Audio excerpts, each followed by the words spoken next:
Hello everyone. और पिछले topic में हमने पढ़ा था कि बर्न को कैलकुलेट करने का फॉर्मूला क्या होता है। अब इस टॉपिक में हम पढ़ेंगे कि बर्न को हम कैसे मैनेज करते हैं ऑन द सीन मैनेजमेंट। मतलब फर्स्ट एड क्या होगा अगर कोई किसी को बर्न हुआ है, बर्न की इंजरी हो गई है, तो उसका फर्स्ट एड क्या होगा ऑन द स्पॉट। अगर आप देख रहे हो तो आप क्या कर सकते हो बिफोर गोइंग टू हॉस्पिटल। मतलब आप तुरंत हॉस्पिटल नहीं ले जा सकते अगर, तो आप क्या कर सकते हो वहाँ पे, उसकी बात आज हम करेंगे। तो चलिए क्लास को शुरू करते हैं। First aid on the scene management. First है remove the burning agent from the point of contact. मतलब जहाँ से बर्न हो रहा है उस कॉन्टैक्ट पॉइंट को हमें हटाना है, कट करना है, ताकि जितना पार्ट अफेक्टेड हुआ है उससे ज़्यादा अफेक्टेड ना हो पाए। Next, take the patient to safe area. Patient को आपको एक सेफ एरिया में लेकर जाना है जहाँ पे उसको और बर्न होने के चांसेस ना हो।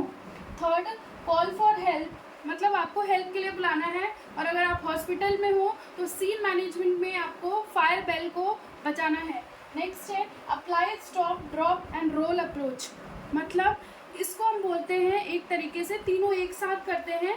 और इसमें क्या होता है, पहले हम बर्न जहाँ से आ रहा है उसको स्टॉप करते हैं, पेशेंट को ड्रॉप करते हैं और एक ब्लैंकेट में हम उसको रैप करते हैं ताकि जो है ऑक्सीजन की जो सप्लाई हो वो कट सके और जो इंजरी हुई है वो फर्दर इंजरी ना हो। नेक्स्ट है use blanket to rescue the patient to cut off the oxygen supply. वही बात है, हमें ब्लैंकेट यूज़ करना है ताकि ऑक्सीजन की जो सप्लाई है वो कट हो सके और पेशेंट जो है वो और अफेक्टेड ना हो। नेक्स्ट है डू नॉट पॉर द वाटर। मतलब बहुत से लोग होते हैं ऐसे जो जलने पे या बर्न होने पे पानी डालने लगते हैं ताकि जो है वो बर्न ठीक हो जाए या फिर बर्न ना करे, वो एरिया जले ना। जलने का मतलब है कि उनको क्या होता है, सेंसेशन होती है, जलन होती है, तो वो चीज़ को रोकने के लिए बहुत लोग पानी डालते हैं, बट आपको पानी नहीं डालना है। Remove tight clothes. अगर पेशेंट जो है टाइट क्लॉथ में है, बहुत टाइट कपड़े पहने हुआ है, तो उस कपड़े को आपको ढीला करना है। अगर ऑर्नामेंट्स वगैरह भी कुछ पहने हुए हैं, टाइट रिंग पहनी हुई है, कुछ भी गले में अगर कुछ ऑर्नामेंट्स है, टाइट चेन है, तो उन सारी चीज़ों को आपको पहले हटाना है, क्योंकि वो जो है ऑलरेडी पेशेंट को बर्न हुआ है, और अगर आप ये सारी चीज़ें नहीं हटाएंगे तो वो वहाँ की सप्लाई को और कम कर देगा। नेक्स्ट है separate the toes and finger. मतलब टोज और फिंगर्स जो है उनको अलग अलग करना है ताकि वो चिपक न जाए, वो आपस में स्टिक ना हो जाए। नेक्स्ट है do not give water to drink. Patient को आपको पानी नहीं देना है पीने के लिए। अनकॉन्शियस अगर पेशेंट है तो भी नहीं देना है, और अगर इमरजेंसी कंडीशन है तो भी आपको नहीं देना है, क्योंकि इससे एस्पिरेशन होने के चांसेस रहेंगे पेशेंट को, और पेशेंट को जो है ज़्यादा दिक्कत हो सकती है, इसलिए आपको नहीं देना है पानी पीने के लिए। Do not break the blister. जो भी ब्लिस्टर्स हुए हैं अगर बर्न में, तो आपको ब्लिस्टर्स को ब्रेक नहीं करना है, इस बात का आपको ध्यान देना है, आपको उसको कुछ भी ब्रेक नहीं करना है। तो ये सीन मैनेजमेंट था। नेक्स्ट हम हॉस्पिटल मैनेजमेंट की बात करेंगे कि अगर पेशेंट हॉस्पिटल में एडमिट है तो उस टाइम हम बर्न के लिए क्या मैनेजमेंट दे सकते हैं। तो चलिए देखते हैं क्या मैनेजमेंट देंगे हम। हॉस्पिटल मैनेजमेंट की बात करें कि हॉस्पिटल मैनेजमेंट में हम क्या कर सकते हैं बर्न के केसेस में। तो सबसे पहला जो है, इसको हम फेज़ वाइज डिवाइड करते हैं कि जो फेजेस हैं वो पेशेंट जो है वो कौन से फेज़ में है और किस फेज़ में हमें क्या मैनेजमेंट करना है। तीनों फेज़ के अलग अलग प्रायोरिटीज़ हैं, और उसी प्रायोरिटीज़ के बेस पे आपको जो है पेशेंट को ट्रीट करना होता है। चलिए देखते हैं हॉस्पिटल मैनेजमेंट में हम क्या कर सकते हैं। जो फेजेस हैं वो 3 फेज़ है टोटल। एक तो एमरजेंट फेज़ है, दूसरा अक्यूट फेज़ है, और तीसरा जो है वो रिहैबिलिटेटिव फेज़ है। टोटल 3 फेजेस हैं। एमरजेंट फेज़ को हम रिससिटेटिव फेज़ भी कहते हैं, और अक्यूट फेज़ को हम इंटरमीडिएट फेज़ भी कहते हैं, और लास्ट वाले को हम रिहैबिलिटेटिव फेज़ कहते हैं। इन तीनों ही फेज़ की प्रायोरिटीज़ अलग हैं, मैनेजमेंट अलग है, तो तीनों ही फेज़ में हम अलग अलग मैनेजमेंट करते हैं according to the patient condition and situation. चलिए देखते हैं क्या करते हैं कौन से फेज़ में।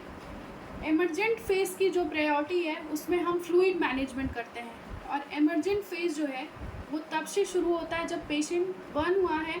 बर्न होने से लेके और नेक्स्ट 48 आवर्स तक का जो पीरियड होता है वो एमरजेंट फेज़ का पीरियड होता है, या फिर रिससिटेटिव फेज़ का पीरियड होता है। उसमें जो प्रायोरिटी होती है वो फ्लूइड मैनेजमेंट करना होता है। क्यों? क्योंकि बर्न के टाइम पे बहुत सारा फ्लूइड लॉस हो जाता है बॉडी से, और वो फ्लूइड को वापस से आपको रिप्लेस करना होता है।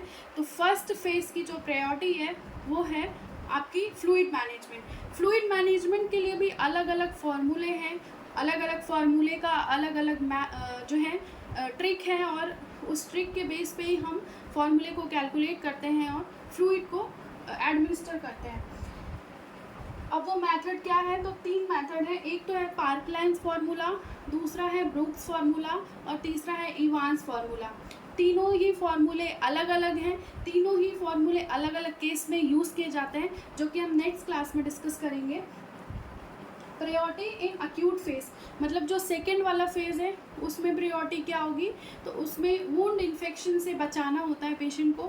फ्लूइड मैनेजमेंट तो हमने कर लिया, बट सेकेंड स्टेज जो होगी वो अक्यूट फेज़ होगी। अक्यूट फेज़ को हम इंटरमीडिएट फेज़ भी कहते हैं, और इस फेज़ में आपको वुंड इन्फेक्शन जो हुआ है, जो बर्न से पेशेंट की बॉडी में इंजरी हुई है, जो वुंड हुआ है, वो इन्फेक्शन से आपको बचाना है। यानी कि इसमें ड्रेसिंग, टाइप ऑफ ड्रेसिंग हम पढ़ते हैं कि कौन कौन सी ड्रेसिंग होती है, और इसमें हम फेसियोटमी वगैरह के बारे में भी पढ़ते हैं कि कैसे फेसियोटमी कर सकते हैं। थर्ड है प्रायोरिटी इन रिहैबिलिटेटिव फेज। रिहैबिलिटेटिव फेज़ में प्रायोरिटी क्या होती है? तो उसमें सेल्फ बॉडी इमेज को इम्प्रूव किया जाता है, जो कि बर्न हो गई होती है उसको इम्प्रूव करने के लिए स्किन ग्राफ्ट का यूज़ किया जाता है। तो ये तीनों फेज़ की 3 प्रायोरिटी है, और इन्हीं तीनों प्रायोरिटी के बेस पे हम जो है मैनेजमेंट करते हैं बर्न पेशेंट का। नेक्स्ट वीडियो में हम बात करेंगे कि ये जो फार्मूले हैं, इन फार्मूले को हम कैसे कैलकुलेट करते हैं और कैसे अप्लाई करते हैं। तब तक के लिए keep studying and thank you.